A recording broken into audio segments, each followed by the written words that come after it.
So, hello everybody, my name is Adam Toy. I am Chief Architect over at Rancher Governance. Today I'm going to be talking about what is Zero Trust, why it should be a critical and core component of your architecture, and then I'm going to walk through how I got started implementing Zero Trust within the Department of Defense, utilizing some of the Rancher product suite as well as the Istio service mesh. So I know in Kubernetes days there's probably a varying degree of expertise here. I just want to walk through sort of my interpretation of Zero Trust. I think there's a lot of definitions and ideas out there in terms of what constitutes Zero Trust. I myself am in no way the authoritative body on what defines Zero Trust, so this is sort of just my interpretation. I'm not going to read it to you, but you can see up here the typical dictionary definition of Zero Trust. Me personally, I prefer to take a more practical approach. I think as you're designing your architecture, there's a lot of things that you need to consider. Things like the criticality and the sensitivity of the applications and workloads that you're working with. If you're working with a critical weapon system or a critical flight system, you probably need very fine-grained, endpoint-based Zero Trust implementation. On the flip side of that, if you're working in a multi-tenant environment hosting potentially hundreds to thousands of application teams deploying thousands of applications across thousands of disparate namespaces, you probably need a far more scalable approach. I come from that world. I was helping to manage a multi-tenant secure software factory platform as a service at the DoD. So I'm intimately familiar with that implementation. I'll walk through some of those isms a little bit later when we get into the demo. And lastly, this one is most important to me, but often overlooked. Technology day in, day out continues to improve when it comes to scalability. The one thing that doesn't are the human resources.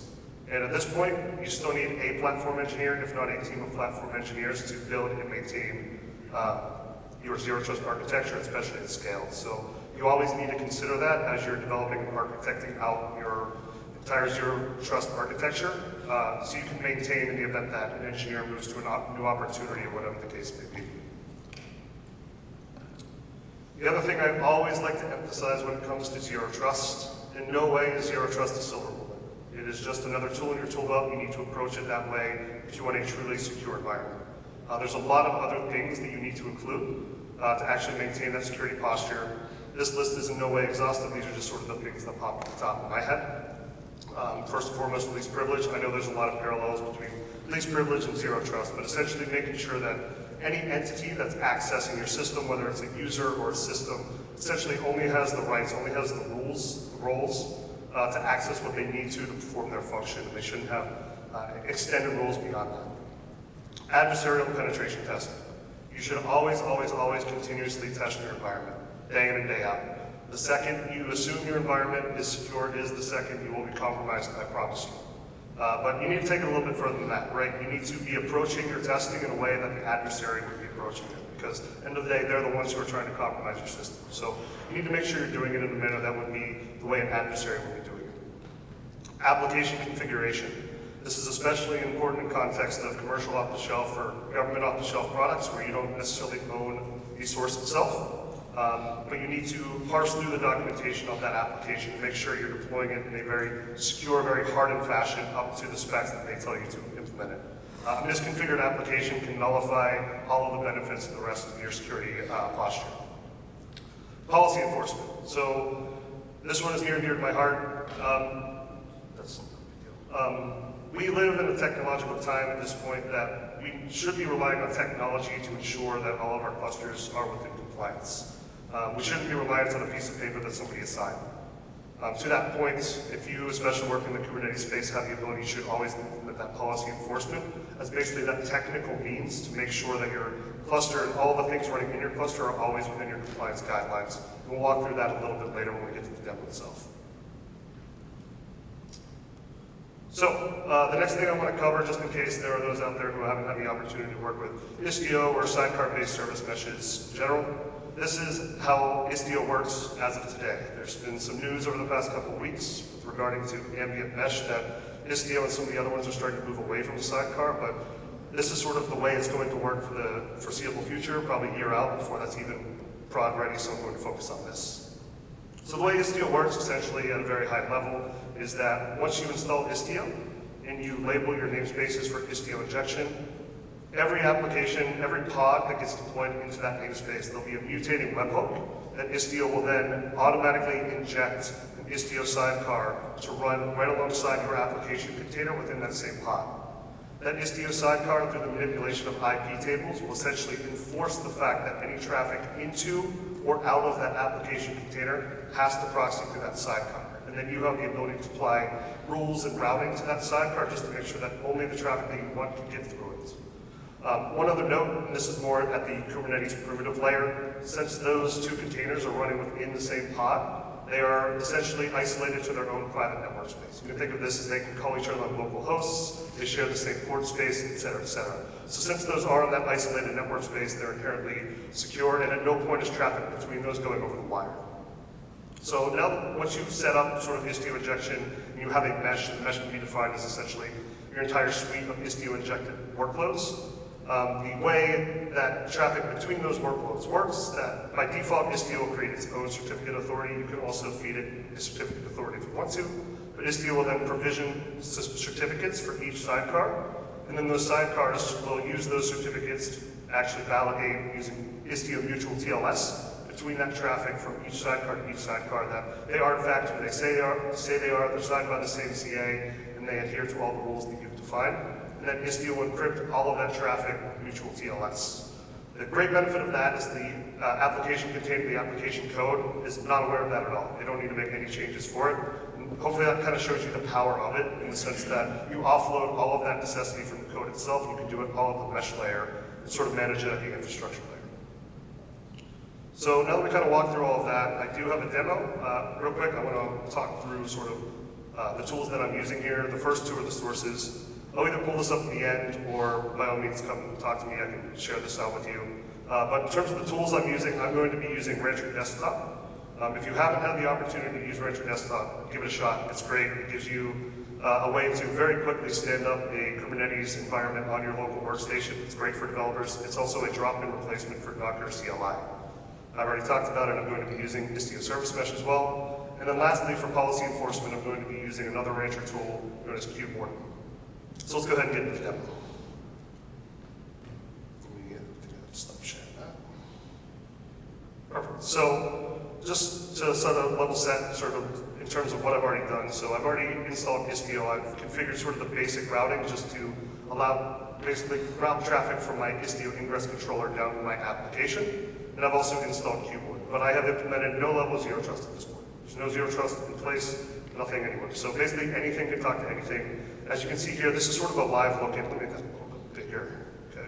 This is a live look-in in how the demo application running the app1 namespace, the traffic is currently working and flowing from within there. So just to kind of walk through it. That demo application right now can talk to pods running the app2 namespace or any other namespace. It can talk to pods running in the same namespace. And we're doing no level of egress management so we can reach out to anywhere on the internet.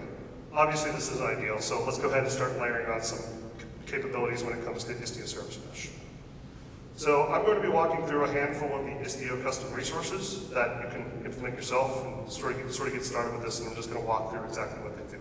The first one I'm going to talk about is very, very important. There's nothing flashy to show in context in the demo, but it's very important to talk about, and that is peer authentication. So peer authentication is that mechanism that's going to enforce the fact that an Istio injected pod can only talk to another Istio injected pod, and it can't talk to a non-Istio injected pod or vice versa. So this is that mechanism that's enforcing MTLS and not allowing a pod to downgrade its request to something else. Now, as with most custom resources when it comes to Istio, if you deploy a peer authentication into the Istio group namespace, by default that's Istio-system, that will apply mesh-wide to every single Istio injected pod across your entire mesh. An example of that is down here, that's commented out.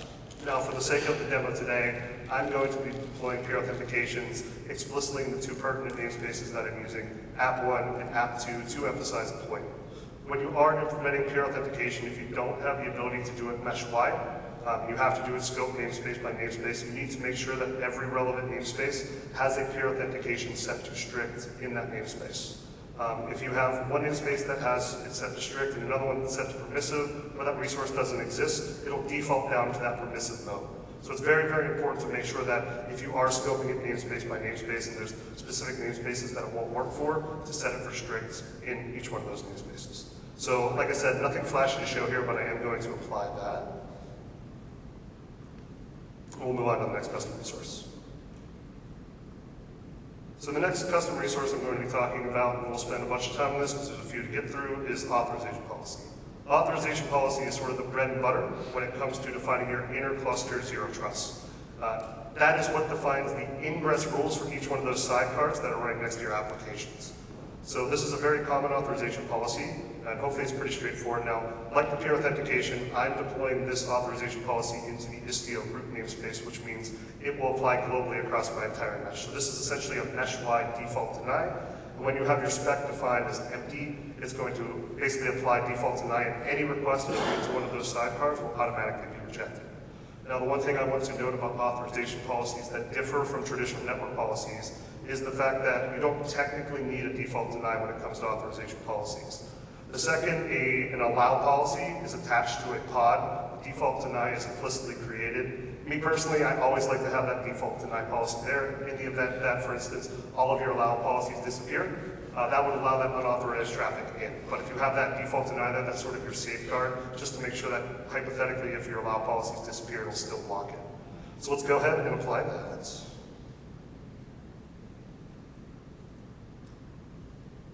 And that'll take a second or two to propagate throughout the mesh, but let's come back to our new application. So at first glance, it looks like everything's working exactly as it was before. However, if I do a hard refresh, you'll see that we've made progress, right? So the good news is we are implementing zero trust. We're getting an access denied. The bad news is we've probably gone a little bit too far.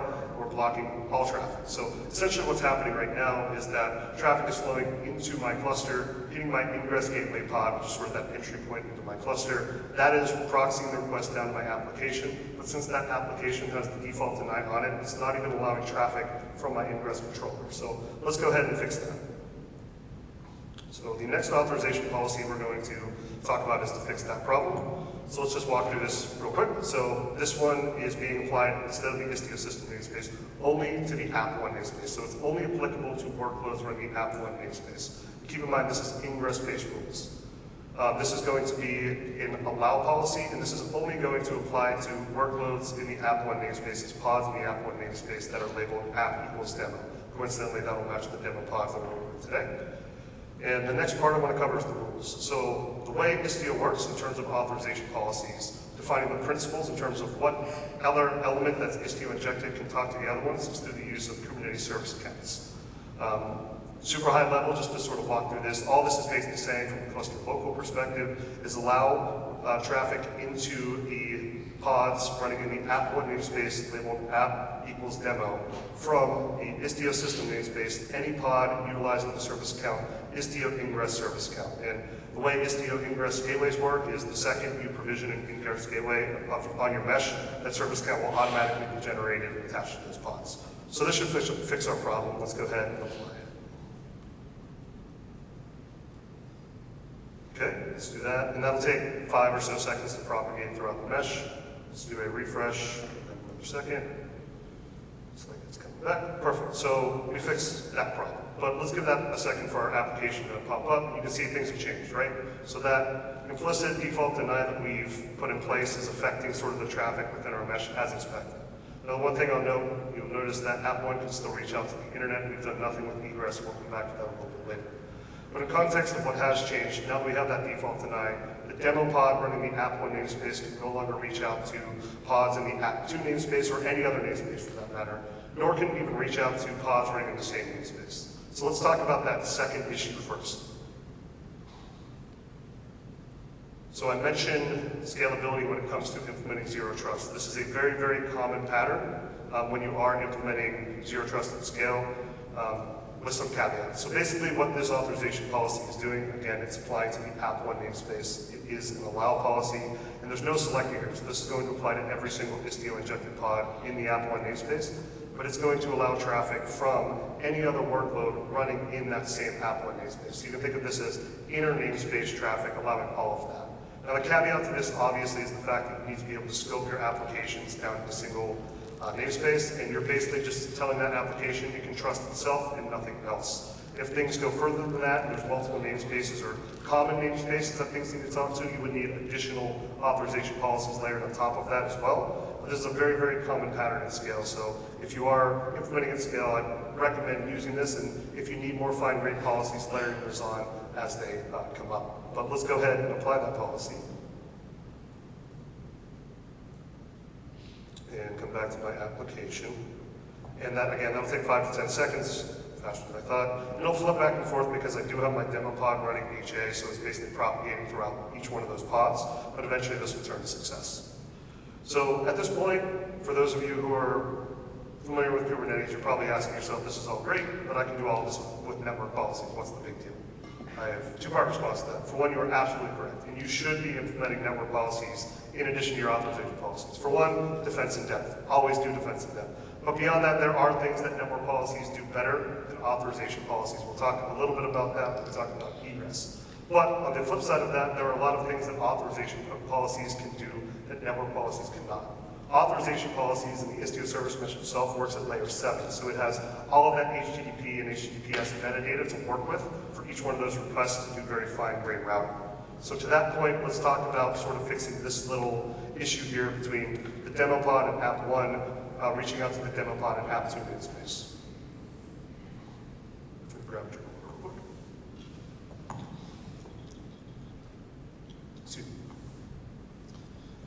So sort of just to show the power of Istio and working at that layer 7, this is sort of an example authorization policy to fix that cross namespace traffic. So unlike the previous two we've talked about, this is going to apply to app 2 namespace. Again, it's an ingress-based rule.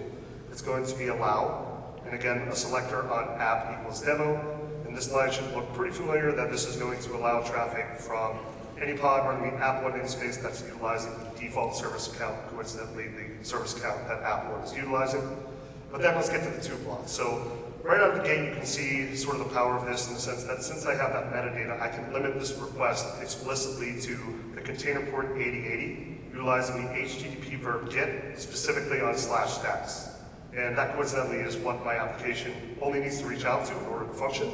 But it takes it a step further when it comes to Istio in the sense that since it has that entire request, it can do things like parsing HTTP headers. You can see down here in this when block. And you can also even grab out the JWT or the JOTs and parse that and grab specific claims out of there. And this is especially important, I'm not going to have time to cover it today. Istio gives you the ability to essentially offload all authentication and authorization from your app code itself. You can do that all through the mesh itself, where the mesh will actually redirect to your SSO. That user will log in, get sent back in, and then you can utilize these Istio authorization policies to grab the JOT and the SSO and parse it and determine, is this user allowed to get in? So that hopefully shows you a lot of the power that comes with working at layer 7 as opposed to layer 4 where you have all this extra metadata. So let's go ahead and apply that. Come back to my demo app, and we should eventually see this failure start to transition over. It'll take a second or two to propagate, like I said, there it goes, perfect. So at this point, we've come a long way, intercluster, right? We've started from nothing. At this point, we have default denied, and we've explicitly opened the traffic that we need to for our application to work. One thing we haven't talked about yet is egress management. And when it comes to Istio, there's 2 ways to do that. One is the path of least resistance, but it's less secure. The other one is far more complicated and complex, but it's certainly the more secure option. Now, given the time constraints today, I'm not going to be able to fully demo that second option where it's more secure, but I'll talk about it. I'm going to focus on sort of the path of least resistance, and then we'll talk about the caveats that go with that. So for this, I'm going to actually open up a terminal. Perfect. And I know it's going to cut off a little bit of the screen, so we'll just kind of talk through that. So I'm going to be editing my Istio operator custom resource. That's essentially, since I'm using the operator, the custom resource that defines my mesh-wide configurations. And I'm going to explicitly look for the term allow any, and I'm going to talk about this. So I know it's getting cut off, but that says mesh config on the left. But these are essentially the mesh-wide configurations applied to my mesh. And there's a specific key under that known as outbound traffic policy. By default, when you install Istio, that is set to allow any. I'm going to change it to, and we'll talk about what I'm doing after the fact, just given this takes a little bit of time to propagate. I'm going to change that to registry underscore only. Save that. And then I'll come back to my application. We'll just let that propagate again. We'll take a little bit of time. Let's talk about what I did. So the way Istio itself works is that essentially configurations are continuously getting injected into those sidecar containers that contain sort of a list known as a registry. And that registry contains all of the endpoints that that application should know how to talk to based off of a protocol. So you can think of it as inside of that registry would be essentially www.google.com, port 443, HTTPS. So Istio knows this is the explicit protocol I need to use when I reach out to this endpoint. By default, if a endpoint does not exist within that registry, Istio will take its best guess in context of protocol and allow that traffic to go out. Now switching it from allow any to registry only essentially is doing the opposite of that, in the sense that if something doesn't exist in the registry, it will block that traffic from going out. So there are some caveats to that. The one ism with that is init containers. So given that sidecar essentially doesn't exist until after the application itself is running, a bad actor, somebody nefarious or otherwise, potentially could, if they have access to the Git repository, assuming you're using GitOps or direct access to your cluster, could add an init container to that pod and exfil data or hit an endpoint that they're not technically supposed to. So that's sort of the limitation of doing this, but like I said, this is still far better than nothing, right? So I'd highly recommend utilizing this tool as sort of your first step into managing egress. The better way to do this when it comes to Istio is utilizing a thing known as Egress Cables. Again, I'm not going to have time to talk about it or demo it, but let's talk about what that is. So Egress Gateway is essentially the exact opposite of an Ingress Gateway, where it's a single point out of your cluster. And the way you would essentially implement that is you would create an egress gateway, and then you would configure Istio routing that any traffic going out through those sidecars will proxy that request over to the egress gateway, and then egress gateway will manage sending that request out to that external endpoint and back through. Now, the benefit of that is then you can layer on a network policy inside of your application namespace that basically will block all egress except to that egress gateway. So that's where it comes into play that there's situations where you will need both authorization policies and network policies. Now, I'll also caveat that with the sense that as Istio is starting to move away from that sidecar implementation, this might be negligible in the future, but for now that sort of is the proper way to implement these things when it comes to Istio. But like I said, I would highly recommend, especially if you're just getting started with Istio and Zero Trust, to utilize that registry only and then sort of work your way to that egress gateway, because there's a lot of things to configure, especially at scale. But just to move on from that, you can see that that has been implemented, and now my application can no longer reach out to anywhere on the internet. You're probably asking yourself now, that's great, but what if there is an approved endpoint that I need to reach out to? Istio makes it very easy to add that endpoint to the registry, which is the last Istio custom resource that we'll talk about today, and that is a service entry. So service entry is exactly that. It's going to explicitly add something to that registry, scoped at a namespace-based layer. So one note about service entries as opposed to some of the other custom resources I've talked about today, this is a little bit different in the sense that by default, no matter what namespace you deploy a service entry to, it will apply globally across your entire mesh. To that point, if you do want it scoped explicitly to a specific namespace, you have two options. You either deploy it in that namespace and add this export to block with a dot. That's basically saying apply this only to workloads in the same namespace that this is in, or you can apply it to any other namespace and explicitly put whatever namespace you want down there. So that's one ism to make sure of. If you don't do it that way and you forget this export to, you're essentially allowing any Istio injected pod to reach out to that external entity. Now for my application, it needs to reach out to rancher.com or www.rancher.com. Hopefully the rest of this is fairly self-explanatory, where this is going to add to that registry, that list of endpoints, these two host names, port 443, and it's going to say any traffic going to those utilize the HTTPS protocol. So I'm going to go ahead and apply that, and that should be pretty quick to propagate. We should see this pretty quickly switch over to success. There it goes. So perfect. So at this point, we're in a pretty good place, right? We don't have the egress gateway, but we're far better than we were before. We're managing inter-cluster traffic. We're managing some egress out. We've come a long way. The one thing we haven't done yet is policy enforcement. So the unfortunate side of everything we just implemented is essentially with one line change at the namespace level, you can disable all of it, which I'll simulate right now. I'm just going to edit my namespace. And I'm going to come down to this label. So this label is the standard label that it comes to actually enabling Istio injection at the namespace layer. I'm going to disable that. Hopefully I can type fast enough. And I'm going to redeploy my application. Demo. Namespace.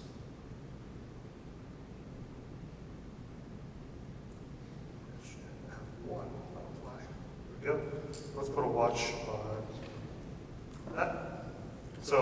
can see now that me making that one single line change essentially is taking those 2 of 2 pods that have that sidecar right next to them to 1 of 1, which obviously isn't ideal. That one single line change can affect all of that, especially given with GitOps, if somebody accidentally or otherwise modifies those labels in the namespace level, you're essentially nullifying all the benefits that we just talked about. So real quick, I'm going to roll that back for the sake of the demo. So let me edit my namespace again, flip this back to enable.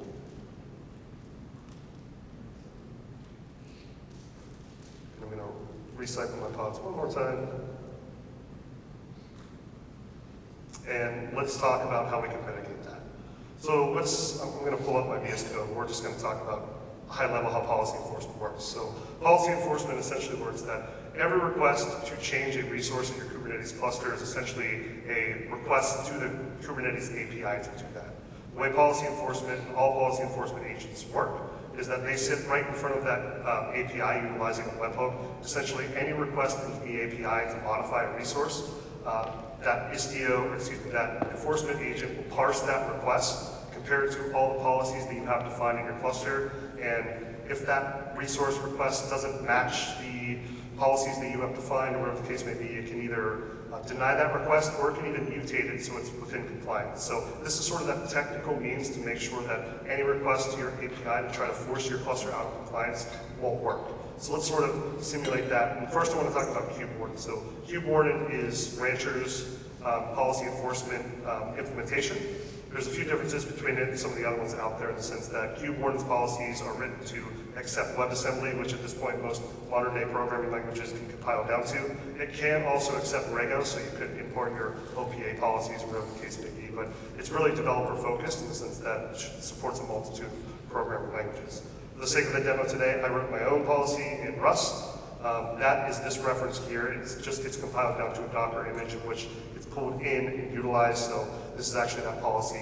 And then underneath that are the settings. These are explicit to the code that I wrote for my policy in the sense that I have the ability to exclude namespaces that I might not want Istio injected on, or if I had the option, I could add labels that you could label explicit pods so they could actually ignore the specific Istio enforcement.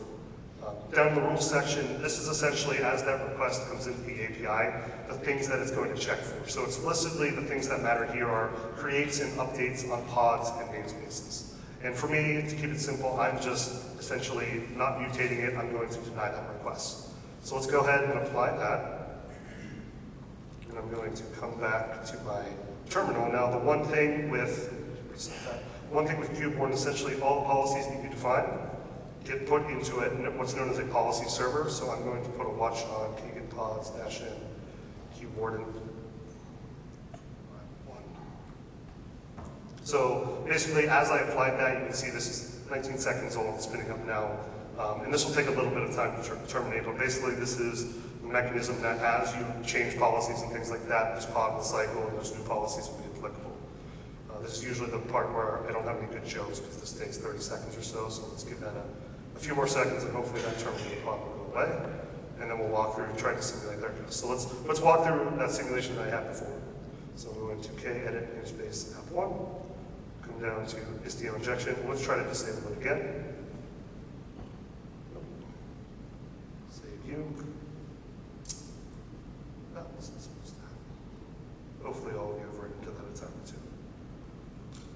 Okay, so now that we have that policy enforcement in place, essentially that webhook is going to deny the request because I'm trying to make a change that it expects me not to make. So you can see here that this is explicitly saying the cluster-wide KubeWarden Istio policy denied the request because I'm trying to take the app1 namespace and disable Istio injection on there. So you can see this is sort of that safeguard behind making sure that somebody doesn't nefariously or otherwise try to take your cluster out of your expected compliance. Now, the one thing to note about any policy enforcement that you're implementing, it's very, very important to keep that isolated from the rest of your workloads, whether it's through Git permissions or whatever the case may be, because obviously if somebody has access to modify the policies that get applied with that, they can nullify all the benefits of that. So that one is very, very important to keep isolated from the rest of your infrastructure and your architecture, just to make sure somebody doesn't nefariously or otherwise affect your compliance.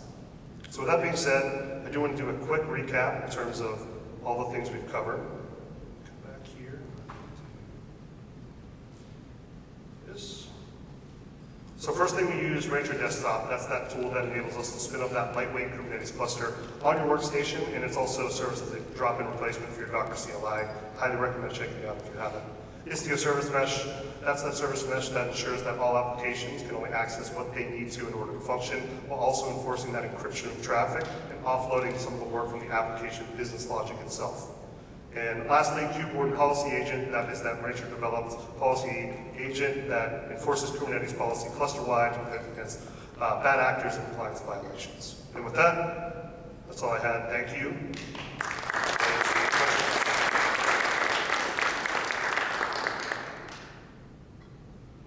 Sure. Can you briefly talk about the difference between Rancher Desktop and Docker Desktop? Sure, absolutely. So there are some things that come with Docker Desktop. So the big difference for me between those two is that Rancher Desktop, especially from licensing model, is completely free. Those of you who have used Docker Desktop, especially in an enterprise environment, they're kind of moving away from that. So Rancher Desktop is 100% free. That's one of the biggest reasons that we push for that Docker drop-in replacement, just knowing that that's a necessity for a lot of developers. Beyond that, actually, in terms of, I can kind of show you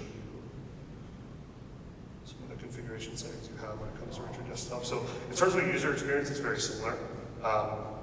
Again, it's like a daemon that runs in the background, and this will give you the ability to modify whatever Kubernetes context you want, whether you want it to be your Rancher Desktop or any other context you have defined in your kubeconfig. It has a lightweight, have you used Rancher, the product, before? Got it. So it'll actually give you, this is sort of the Rancher product itself, a multi-cluster manager, which I didn't have time to use today because I'm doing everything locally, but this is sort of a simplified version of it that'll give you insight into all the resources that you have running within your cluster in context of the nodes, specific workloads that I have running in my nodes, et cetera, et cetera. This is sort of a UI on top of Kubernetes.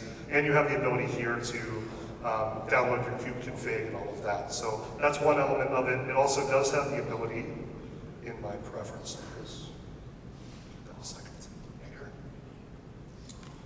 To do things like define your specific container runtime, whether you do want container D, which doesn't give you that Docker drop-in, but sometimes you just want to make sure things work with container D instead of there's a Docker socket. Otherwise, it can utilize Moby for its Docker D. It gives you the ability to explicitly define Kubernetes ports and your Kubernetes versions, and out of the box, it can give you an ingress controller with traffic, as well as the service load balancer on top of that to automatically define the ports that go with that load balancer. So there's a lot of things that are built into it that are very Kubernetes specific that Docker Desktop itself doesn't do, given Docker Desktop is sort of inherently built more for the Docker side of things. Yeah, no worries. Any other questions? So the Kube Warden, is that like, how do you compare that with Gatekeeper? The Kube Warden? Gatekeeper? Yeah. Yes, so I've used both. Honestly, there's pluses and minuses to both. Pluses and minuses to both.